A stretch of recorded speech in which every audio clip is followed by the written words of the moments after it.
जो अपने लिए जीते हैं वो मर जाते हैं, जो अपने लिए जीते हैं वो मर जाते हैं, और जो समाज के लिए जीते हैं वो जिंदा रह जाते हैं। जिंदा रहो या जान जाए, जिंदा रहो या जान जाए, वोट उसी को दो जो सबके काम आए, जो सबके काम आए। सुनो चाचा सुनो चाची भैया भाभी जानी तू भूलई हानु हो।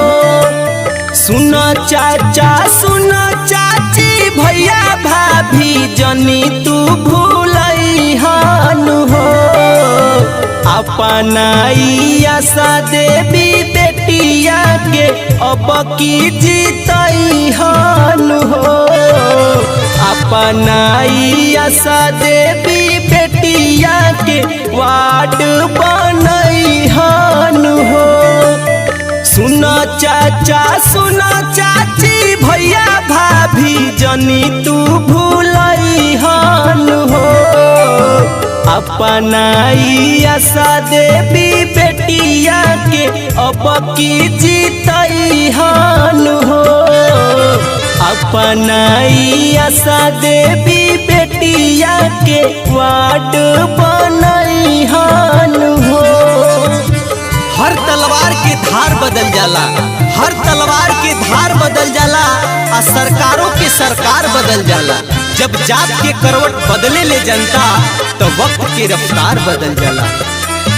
करीबी सवास चाची करी है ना निराश हो, इनके जिताइब तो करी है विकास हो। करीबी सवास चाची करी है ना निराश हो, इनके जिताइब तो करी है विकास हो। विजयी के माला चाची अब की तू इन्हीं के पेन्हई हानु हो। विजयी के माला चाची अब की तू इन्हीं के पेन्हई हानु हो।